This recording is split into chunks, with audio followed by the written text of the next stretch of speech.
Hey you guys, and welcome to my channel. In this video I'm going to be giving you 12 ways that you can make a narcissist weak. Not weak like crawling back on their knees to come to be with you, but weak as far as minimizing their ability to be able to penetrate your life and wreak havoc. Okay, now the whole idea is to give you an armor or a type of guard or protection against this type of energy. All right, now, with that being said, let's get into the list. Number one, you guys, is your strength. Your strength makes the narcissist weak. And when I say your strength, you guys, I'm not talking about, the physical muscles on your body, although the brain is a muscle. So I might have to retract that. I don't know. But I'm talking about psychologically, your psychological strength, you guys. Your emotional intelligence.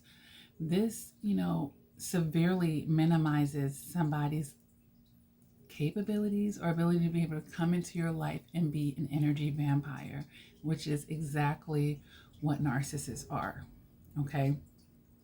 It gives you, this wisdom gives you the ability to be able to see people for who they are as well, seeing below the veil type of thing. So yes, your emotional intelligence, which sidebar makes a channel like this very helpful to you. I help increase that for those of you who need that. And no one knows everything, and we're all constantly learning and evolving. So with over 900 videos, hello and welcome. Number two, you guys, having solid ass boundaries, right? And when I had to, I'm choosing my words very carefully in this video, and it's for a reason. Not to just have boundaries, but solid as boundaries. Because there's many a times I'm sure we can think of me saying we wouldn't do something, and a narcissist got us to do it, or a toxic person got us to come down off of it and go ahead and do it. All right. So a lot of times it becomes a game to a narcissist just to be able to get you to break it, and you're devastated. You end up being devastated because you know that it's almost like you turned against yourself, or you've offended a core value of yours, as someone manipulated you and persuaded you to do that. So, breaking a person down, tearing them down, that's a part of breaking their boundaries and telling them, what you want doesn't matter, because ultimately a narcissist wants to be in control. That's what this is all about. Control and having authority over a situation, a person, place, or thing, if you will. All right. So yeah, the more solid your boundaries are, that's why I said solid as boundaries, the weaker they become, because it doesn't matter if you're a narcissist or not. My boundaries are my boundaries, and not even a narcissist, especially, is going to be able to tear them down. Okay. Number three, you guys, your support system. Actually, you having a really solid support system, not being surrounded by a bunch of Judases and a bunch of other narcissists now, but an actual real support system of people that love and care about you, that makes them weaker, because as many abusers like to isolate their prey. And this is why the narcissist will attack or try to attack your support system, or try to infiltrate your system, or try to befriend your support system, or try to get you to self-sabotage or distance yourself away from your support system, so that when, you realize the abuse that is occurring, where do you have to turn? Where is your life reserve as far as here in the 3 dimension? Okay. So yes, your support system makes a narcissist weak. So, my advice is to never just close yourself off of human contact. And a lot of people get into that energy after dealing with a narcissist, like, oh, F people, I'm cool by myself. My circle is this big, and especially if you're going through it. But we weren't really meant to be in this world alone. No, we learn and grow and evolve through connections, but we end up getting healthier ones as we become healthier ourselves, or as the lessons that we need to learn start to shift. We'll start having different types of people come into our life. But either way, your support system, number 3, makes the narcissist weaker when you have a good one, okay? Number 4, making them ordinary. Because, you know, narcissists are entitled to be Hollywood. They're a superstar. They need to be put on a pedestal, put on a throne, if you will. So when you make them ordinary, all that entitlement stuff goes out the way. There's no bending of the rule. You know, they have to earn their keep too. They got to follow the rules as well. Okay, so making them ordinary makes them weak because they look forward to people who allow them to sashay over and just give them things they don't earn, and, you know, so forth and so on. Okay, people that are being too nice to them, if you will. All right, number 5, you guys, gray rock. Gray rock makes a narcissist weak. Yeah, because as the energy vampire, what can they get out of a rock? It's not giving them much energy at all. So gray rocking is, for, you know, some people may be watching this and not knowing what it is. Gray rocking is when you're basically not, you come off as dull and boring as a rock sitting on a desk. You know, there's nothing to secrete out of that. All right, so number 6, your sealed happiness makes the narcissist weak. And I had to say it that way, sealed happiness, not just you being a happy person, because, you know, emotions do shift and change, and the narcissist will come right in and make it, try to flip-flop it, especially if your happiness is depending upon external things. So you sealed your happiness, meaning I'm sealing it based off of internal things that the external environment do not get to dictate, because there's a level of demonic attack that's going on in these situations. So when they can't get to you and your happiness, which means they're not getting to your peace as well. That's very powerful, you guys. All right. Number 7, individuality. That means that you're not in a codependent energy, you guys. It means that you are self-assured. It means that you're okay with endings. Like, I'm an individual. I don't have to stay attached to this, you know. It means that it's okay to have differences. Is it okay to even agree or disagree to agree? You know, you have your opinion and I have mine. Narcissists prey on people that need acceptance, you guys. They need to be a part of a group. And this is stemming from some other issues. But yeah, this is what's going on.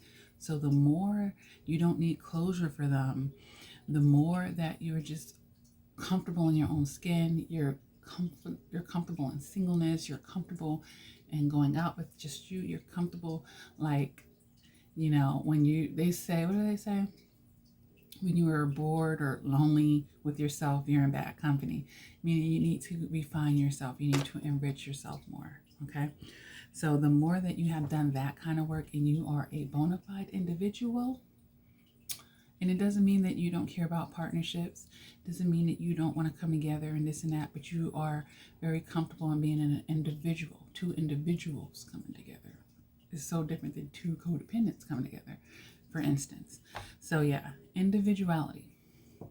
Number 8, when you are a head over heart type of person, when you're in that type of energy, you're going to be more fact-based. You're going to probably hold people to accountability.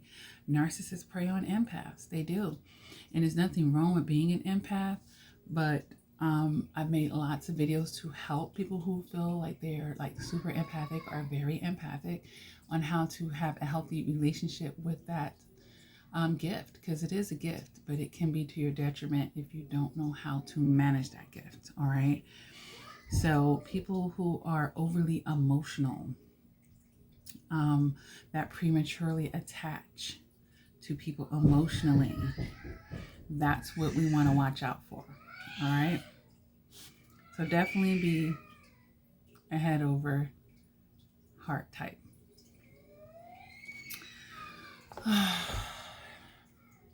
I have a toddler downstairs who's having a tantrum.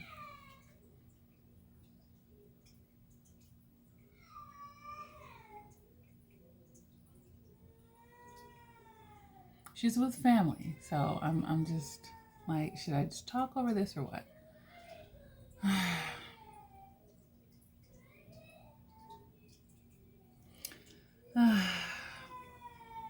And I don't want to have to edit, you guys. I don't. No. No. Oh, jeez. Number 9. I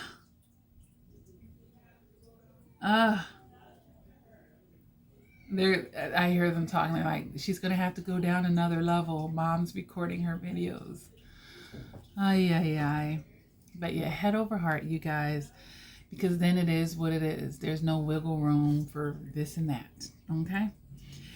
It's quiet now. Number 9. A healthy relationship with your inner child. All right? Really? A healthy relationship with your inner child. Ay, ay, ay. Because let me tell you guys a secret. You're really interacting with the narcissist inner child as well. So when two people are together thriving in a relationship, when it's like the empath and the narcissist, you guys are both interacting with each other's inner child. Okay? And it's hopefully taking you on a journey that could lead you to at least one of you to healing or getting in a healthy place with your inner child, basically. Number 10, self-awareness. Self-awareness. Narcissists, they prey on people's insecurities and their subconsciousness. So it's, whatever, just seeing yourself for who you are and not who they say you are. Because the self-awareness also knows, like, okay, just because this person said this about me doesn't make it true. All right.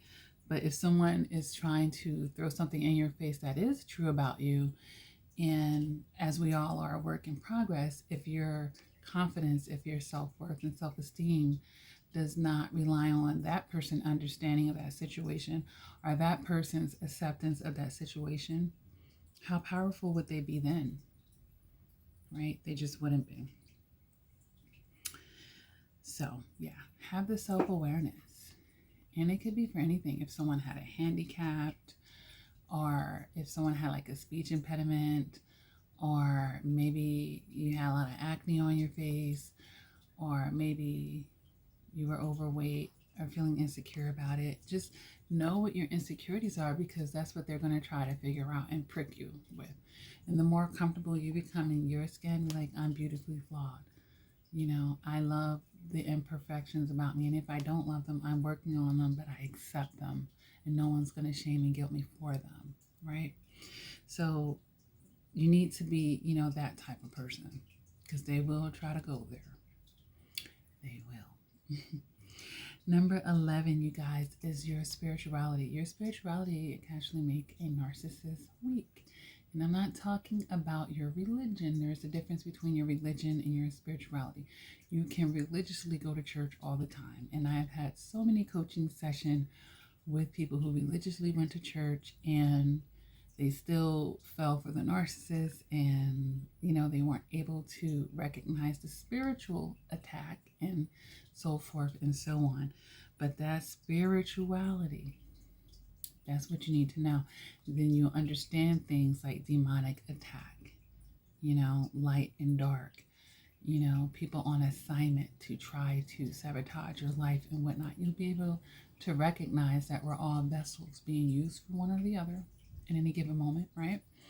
And how these people are continuously being used for that. Will understand the fruit of the tree, whether it's rotten or ripe, okay? Certain things will start, connecting the dot and come full circle in your life.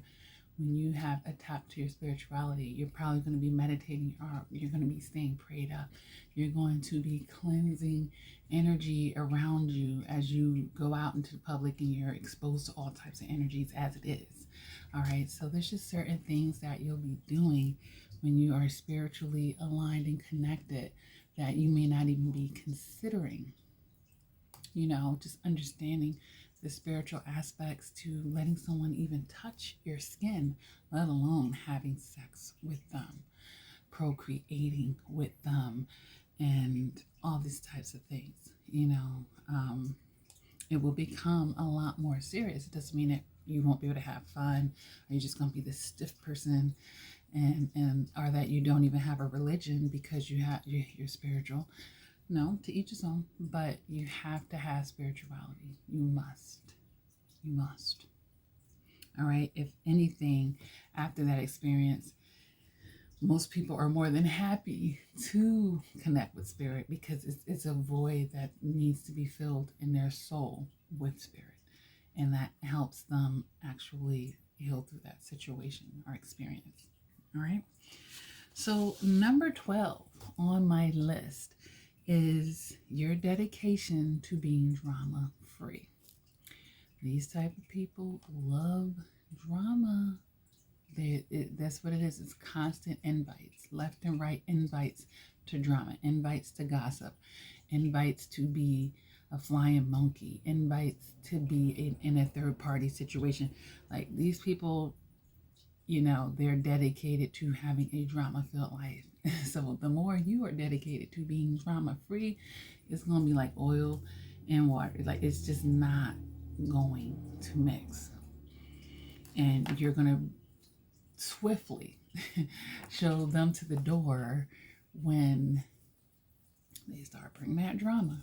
You know that Chris Brown song, Chuck the Deuces? He was like, and she know what I mean when I tell her keep it drama free. Whoa, whoa, whoa, whoa, whoa, whoa, whoa, whoa.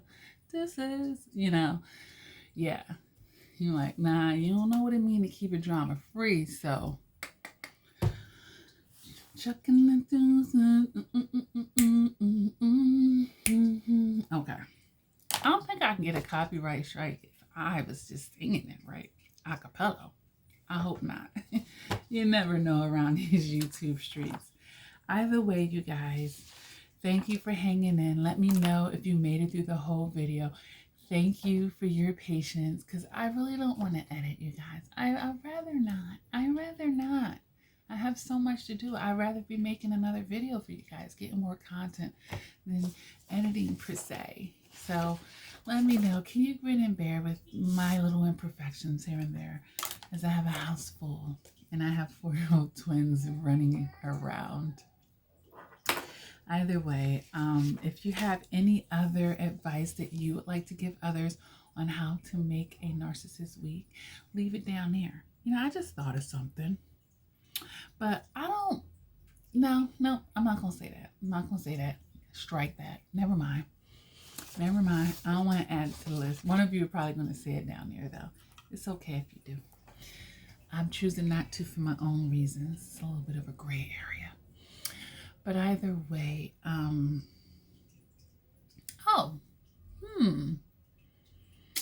actually did just think of something. And this is a reason why it's always a great idea to watch my videos all the way through, because sometimes spirit, as it's using me, okay, if you are able to not create a soul tie with them, like don't sleep with the narcissist, oh, that definitely makes them weak. Because a lot of people, in a lot of instances, they feel that soul tie to the narcissist. So if you're avoiding the spiritual ties, the soul ties, the trauma bond,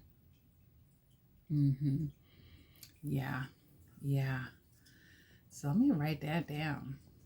The soul ties, or the ties. It's really the ties, and specifically soul ties and the trauma bonds. Yeah. Yep. Understanding things like Stockholm syndrome, you know, but that can kind of go in with having a healthy relationship with your inner childhood, your inner child, and any experiences from your childhood that you may need to be reworking and getting to a peaceful state with, or at least, first of all, having awareness that it's even affecting you. All right. So with that being said, you guys, thank you for tuning in, and continue to do the work. Continue to do the work. We're all a work in progress. Never ever give up on yourself. You're all, I mean, everywhere you go, you is who you have. So you need to, be your own best friend, you guys. Learn how to do that. If you haven't, I highly recommend. All right. Never give up on yourself. And until next time, please take care.